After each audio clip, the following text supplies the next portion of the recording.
Romains 8, verset 11 dit, la résurrection du Seigneur Jésus dans sa puissance. Il dit ici que l'esprit de vérité qu'il nous a promis, l'esprit de grâce qu'il nous a promis, c'est cet esprit-là qui était en lui, qui a ressuscité Christ d'entre les morts.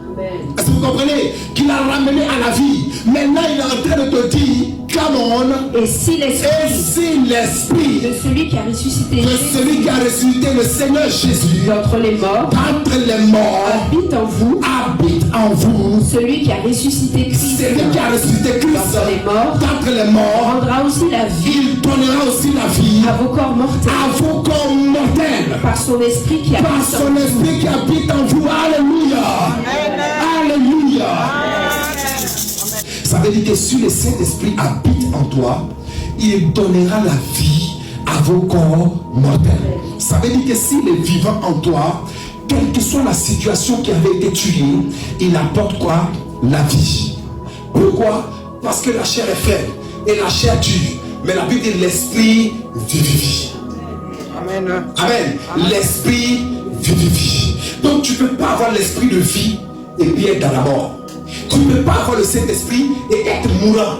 Tu ne peux pas avoir le Saint-Esprit et être dans les choses de la mort. Tu ne peux pas avoir le Saint-Esprit et être dans les choses qui sont en train de te tuer. Non, parce que le Saint-Esprit est là pour te donner la vie. Le Saint-Esprit est là pour te donner cette force. Le Saint-Esprit est là pour te donner cette capacité. Le Saint-Esprit est là pour changer les choses. Le même esprit qui a ressuscité Jésus d'entre les morts, le même esprit qui a changé sa vie, le même esprit qui l'a enlevé de la tombe. La Bible déclare que s'il habite en toi, il donnera la vie à ton corps mortel. Imaginez le jour de la Pentecôte. Le jour de la Pentecôte, la Bible dit dans Acte 1, même à partir du verset 14, quand vous lisez, la Bible dit que Marie, ses frères et sœurs étaient ce jour-là dans la chambre haute. Les gens qui ne croyaient pas en lui au départ, ses frères et sœurs qui ne croyaient pas en lui au départ, c'est Jacques, Jean qui ne croyaient pas en lui au départ.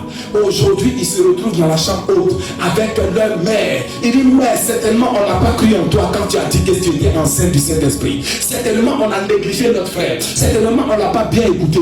Et puis imagine l'effusion du Saint-Esprit ce jour-là. Et Marie qui a porté Jésus physiquement dans son ventre, qui était mère. Maintenant elle est en position de ne pas être mère, mais en position d'adorateur du Dieu qu'elle a porté.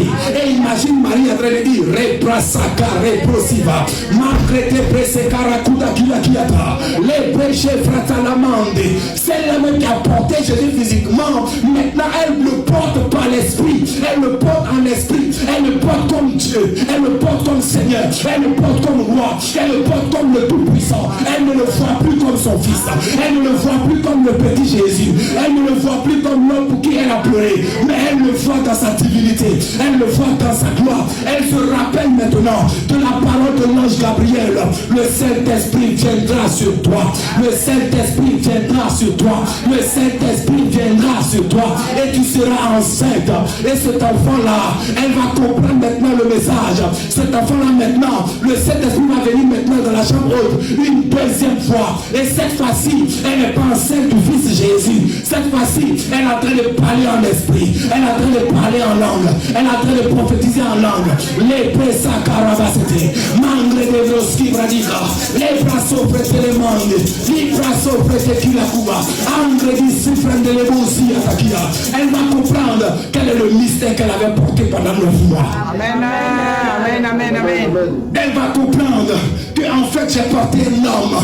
Mais maintenant je me rends compte que c'est Dieu que j'ai porté. J'avais porté un homme, maintenant je reçois son esprit. J'avais porté un enfant, maintenant je reçois sa plénitude.